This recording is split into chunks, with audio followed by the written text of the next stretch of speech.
साप्ताहिक कार्यक्रम साहित्य की। इस कार्यक्रम में आज आप सुनेंगे विविध चैनलों पर साहित्यिक कार्यक्रम विशेष करेंगे पत्रकार श्री ओम प्रकाश प्रजापति। श्रोताओं, जैसा कि आप जानते हैं कि सोशल मीडिया के आने के बाद जहां एक तरफ रचनाएं लगातार अधिक संख्या में लिखी और पढ़ी जा रही है, वहीं चैनल भी किसी न किसी रूप में साहित्यिक कार्यक्रमों का प्रसारण कर रही हैं। लेकिन विगत दिनों में देखने में आया है कि रचनाएं उस स्तर की नहीं सामने आ पा रही है जो लगभग 2 दशक पहले देखी और सुनी जाती थी। फिर भी कुछ चैनल है जिन्होंने साहित्य को जिंदा रखा है। तो इन्हीं सबको समेटे आइए सुनते हैं एक विशेष बातचीत श्री प्रवीण आर्य से आपसे भेंट कर रहे हैं श्री ओम प्रकाश प्रजापति। प्रवीण आर्य जी, आपका स्वागत है। प्रवीण आर्य जी, प्रश्न तो पुराना है परंतु समय की जरूरत है। साहित्यिक कार्यक्रमों की चैनलों पर क्या स्थिति है?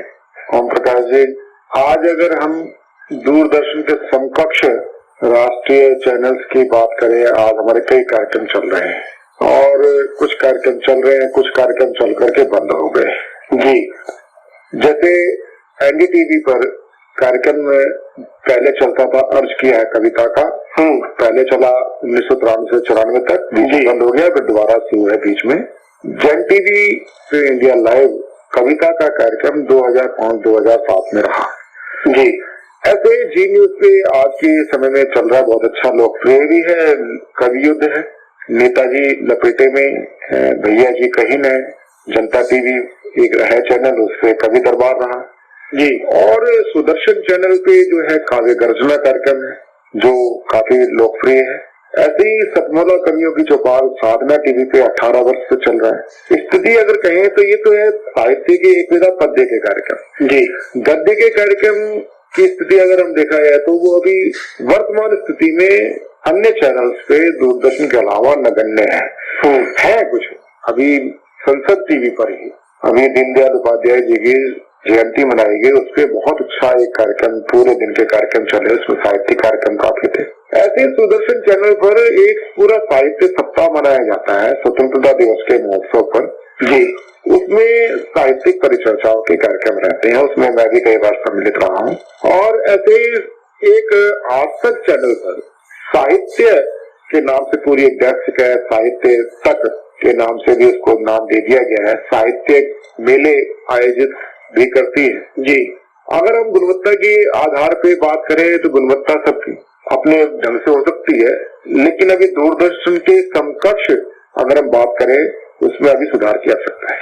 पहले दूरदर्शन में छोटे छोटे कार्यक्रम आया करते थे और छोटे छोटे उस टाइम 100 वगैरह सबसे पहले तो आया था, हम लोग आया था, लेकिन हम लोग भी कार्यक्रम एक संस्कार देने वाला था। आज भी उस हम लोग के कैरेक्टर्स सबको याद है, बड़की छुटकी मंजली, और उसमें बाबूजी लल्लू, उसमें कितने थे ऐसे। एक आता था नुक्कड़, वो आपको एक मोहल्लावाद, एक समाजवाद का दर्शन देता था, हम लोग एक परिवार का दर्शन देता था। मालगुड डेज में एक दक्षिण भारतीय कहानियों का एक बहुत अच्छा वो था और उससे बच्चे बड़े चाव के साथ देखते थे। मुझे ध्यान आता है कि एनिमेशन चला करता, जंगल जंगल पता चला है, चड्डी पहन के फूल खिलाया जी। वो आज भी बच्चों को भी काफी ध्यान एक दिन चलता है, मुंह पे आता है कि ये एक बहुत अच्छा एक बच्चों का सॉन्ग चलता था और इतना शानदार मतलब वो था। बच्चों के लिए छोटे छोटे कार्टून होते थे, संस्कार देने वाले कार्टून होते थे। आज वो कार्टून की जगह दूसरे आ गए।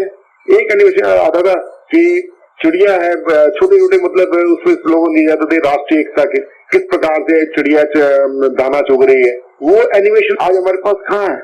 आज जरूरत है कि हम साहित्य के कार्यक्रम छोटे छोटे विभिन्न चैनल लेने को प्रारंभ करें। देखिए, चैनल वालों से भी मैं आग्रह करूंगा, आह्वान करूंगा, आप कई जगह से आप कमा सकते हैं। आपके चैनल एडवर्टाइजमेंट से कमाता है, आपका चैनल कई माध्यम से कमाता है। आप यदि एक साहित्य के माध्यम से आप सेवा करना चाहते हैं, अगर आपने देश की युवा पीढ़ी से पहले जो आपकी बाल पीढ़ी है उसको बाल साहित्य आपने दे दिया, अगर 5 मिनट का भी आपको आप बच्चों के लिए भी तो कुछ दे सकते हैं जी जी, समाज को देने के लिए कुछ दे सकते हैं, बना सकते हैं, तो आप बहुत उपकार करेंगे, मेरा यही कहना है। प्रवीण जी, सुदर्शन चैनल के साहित्य संपादक और साधना चैनल पर 2 दशक से कविता का आयोजन करते आ रहे हैं।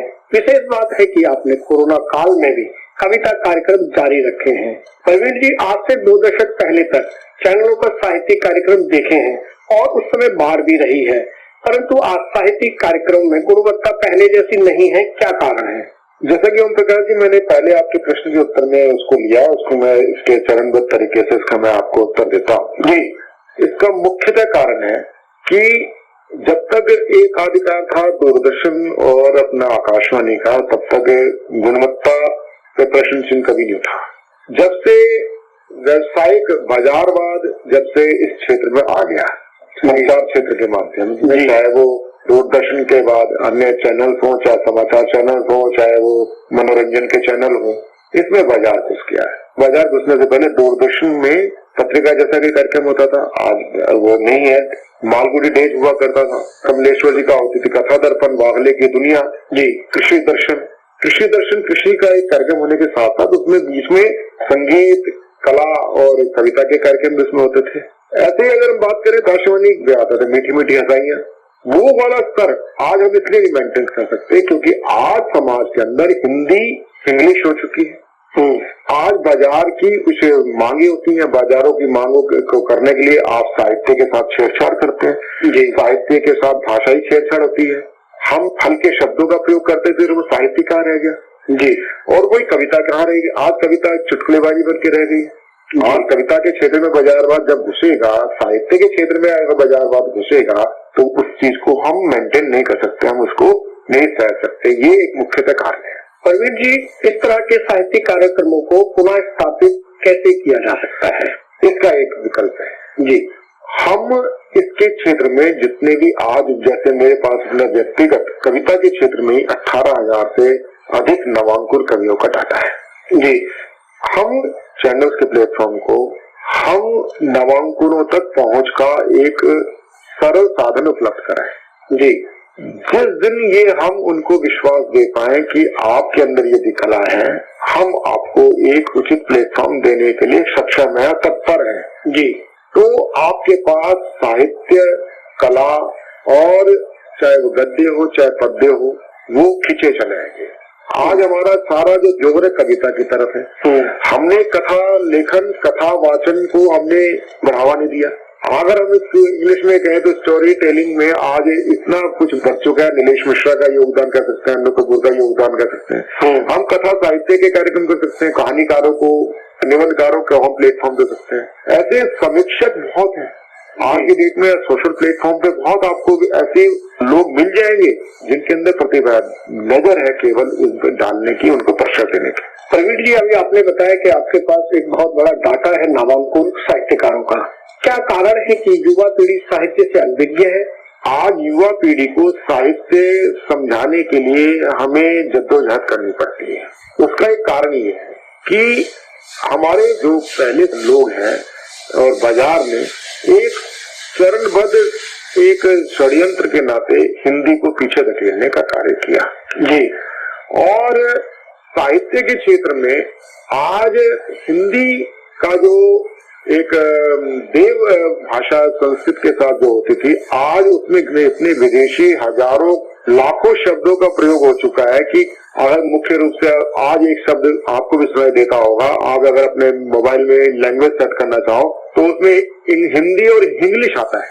ये इंग्लिश कहाँ से है?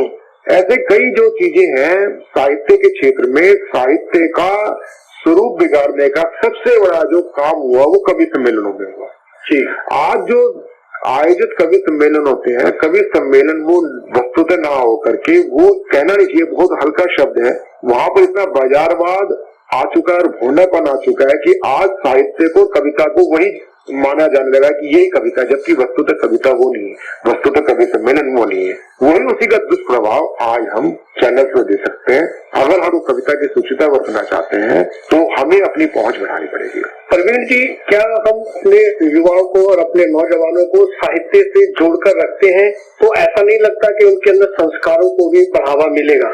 बिल्कुल, साहित्य से सीधा सीधा संबंध है लोक मंगल की कामना की पूर्ति करना जी। एक टाइम होती थी चंदा मामा जैसी पत्रिका होती थी, बाल पत्रिका होती थी, नंदन होती थी, पराग होती थी। चंदा मामा इतनी सशक्त पत्रिका थी कि चंदा मामा में जब हम पढ़ते थे तो हम अपने पौराणिक चरित्रों से परिचय हमारा होता था। उसमें कई प्रकार के ज्ञान की बात होती थी। नंदन होती थी, पराग होती थी, मधु मुस्कान होती थी। सबसे अगर हमने अब युवाओं को अगर साहित्य की तरफ मोड़ना है तो हमें बाल साहित्य पे जोर देना पड़ेगा। बाल साहित्य से उनका जुड़ेंगे, जब हम उनको पत्रिकाएं देंगे। आज हम उनको क्या दे रहे हैं? आगे अगर बच्चा भी 1 साल का होता नहीं, उसको चुप कराने के लिए हम उसको मोबाइल पकड़ा देते हैं। उसको हम छोटी छोटी कॉमिक्स अगर दें, साहित्य के नए कॉमिक्स नए तरीके से लेके आए, तो ये संस्कार भी दिए जा सकते हैं और संस्कार उन्मुख हमारा युवा होगा, ये मेरा विश्वास है। परवीन जी, भविष्य में चैनलों से क्या उम्मीद करते हैं कि साहित्यिक आयोजन जारी रहे और क्या लेखक सहयोग कर सकते हैं? इसमें ओम प्रकाश जी, बड़ी कटु अनुभव ये है कि कोई भी चैनल साहित्यिक कार्यक्रम चलाने का रिस्क नहीं लेता। वो साहित्यिक कार्यक्रम करने के लिए भी वो कहता है कि आप या तो स्लॉट का खर्चा दो। आज छोटे से छोटा चैनल है, आधे घंटे का जो स्लॉट है होता है वो 50-70 हजार से नीचे का नहीं है। उसमें जो चैनल वाले हैं वो कहते हैं आप हमें स्पॉन्सर दो। आप ये स्पॉन्सर कहाँ चलाएं? जब आपके पास स्पॉन्सर नहीं होगा तो आप साहित्यिक कार्यक्रम कैसे चलाएंगे? कविता का तो चलो कि एक मनोरंजन का साधन है, आपको स्पॉन्सर मिल सकता है। विशुद्ध साहित्यिक कार्यक्रम जो गद्य का कार्यक्रम है आप कैसे चलाएंगे? गद्य में केवल कविता। आज कहानी ने अपना एक स्कोप लिया है, कहानी के रूप में आप मतलब ले सकते हैं, लेकिन स्पॉन्सर लंबे समय तक नहीं मिलता। उसके लिए हमें अपने सहभागिता के सिद्धांत को डालना ही पड़ेगा लंबे समय तक। मैं उदाहरण दे सकता हूँ, मैं खुद ही कविता का कार्यक्रम चलाता हूँ जी। 18 साल का चल रहा है, सतमोला कवि छुपाल है, वो सहभागिता के सिद्धांत से चल रहा है। स्पॉन्सर भी इसलिए टिका हुआ है क्योंकि उसको ज्यादा निवेश नहीं करना पड़ता है। जो भी आता है अपने को समर्पित करके हमारे परिवार से जुड़ता है। तभी हम राष्ट्रीय चैनलों पर कविता के कार्यक्रम, साहित्य के कार्यक्रम हम चला सकते हैं, कर सकते हैं। प्रवीण जी, जिस तरह से आपसे बात हुई है कि चैनल स्पॉन्सर होंगे तभी साहित्य कार्यक्रम दिखा सकते हैं, क्या ये दायित्व चैनलों का ही है कि हमारी युवा पीढ़ी पर साहित्य समझे और पढ़े और संस्कारवान बने? क्या अभिभावकों का ये फर्ज नहीं बनता कि वे बचपन से ही अपने बच्चों को साहित्य, कला और संस्कृति के बारे में बताएं? ओम प्रकाश जी, देखिए साहित्य क्या कहता है, मैं साहित्यकार के नाते आपके साथ बैठा हूँ। साहित्यकार का धर्म क्या है, साहित्य का धर्म क्या है? जो देखा है वो बोलो। आज वस्तुस्थिति है कि हम साहित्य को, कहानी को, कविता को ड्राइंग रूम में बैठ करके लिखते हैं और उसको आगे छपने के लिए दे देते हैं, या कुछ आगे हम टीवी निर्माण के लिए आगे चल पड़ते हैं। हम एक तो विषय जो ले, वो विषय ले बहुत ही जमीन से जुड़े हुए और सामाजिक सरोकार के जी। संस्कार कभी दिए नहीं जाते जी, संस्कार को जिया जाता है। यदि आप अपने माता पिता के साथ रह रहे हो, माता पिता का सहयोग कर रहे हो, माता पिता की सेवा कर रहे हो, आपके बच्चे वो देखते हैं, जो देखते हैं वो संस्कार है जी। बताना नहीं पड़ता कि मैं देखो मैं अपने माता पिता की सेवा कर रहा हूँ, तुम मेरी करना जी। हमने संस्कार देने के लिए सारी जो जिम्मेदारी डाल दी बचपन में स्कूल की जी, बड़े होने में डाल दी कॉलेज की, और उसके बाद जो हम रोना रोते हैं कि हमारा बच्चा तो बिगड़ गया, हमारे बच्चा तो उसने बिगाड़ा, इसने बिगाड़ा, लेकिन हम उसके कितने प्रति जिम्मेदार हैं? क्या हमने अपने बच्चे को बाल पत्रिका दी थी? आज हमने अपने भारतीय कलाओं के प्रति, भारतीय साहित्य के प्रति यदि बीजारोपण बचपन से किया होता जी। हमारे माँ बाप हमारे लिए पत्रिका लाते थे, प्रेमचंद की लाते थे, वीर हकीकत राय की लाते थे, कई कहानियों की छोटी छोटी पुस्तिकाएं लाते थे, जातक कथाएं लाते थे। परवीन जी, क्या अभिभावक अपने टीवी चैनल्स पर सुबह सुबह रामायण जैसे धारावाहिक या प्रेमचंद की कहानियां जैसे धारावाहिक चलाते हैं, तो क्या बच्चे और युवाओं को साहित्य का ज्ञान नहीं होगा?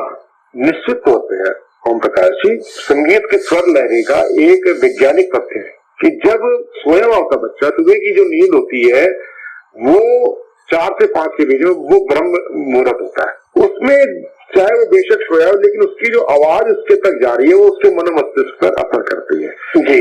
उसका चेतन सुप्त है, अवचेतन जागृत रहता है। किसी व्यक्ति का भी उस समय अवचेतन चल रहा था, अवचेतन जो चीज सुन रहा होता है वो चेतन से महाशक्तिशाली अवचेतन होता है। निश्चित तौर पर जो ये संस्कार जाते हैं, इससे हम आने वाले अपनी पीढ़ी को सुदृढ़ और संरक्षित कर सकते हैं। आपसे बातचीत करके बहुत अच्छा लगा, आपका बहुत बहुत धन्यवाद। बहुत बहुत धन्यवाद आपका भी। श्रोताओं, अभी आप सुन रही थी विविध चैनलों पर साहित्यिक कार्यक्रम विषय पर वरिष्ठ पत्रकार और साहित्य संपादक श्री प्रवीण आर्य से ये भेंट। आपसे भेंट कर रहे थे पत्रकार श्री ओम प्रकाश प्रजापति। इसी के साथ साहित्यिकी का ये अंक अब यही संपन्न होता है। प्रस्तुति सहयोग कीर्ति।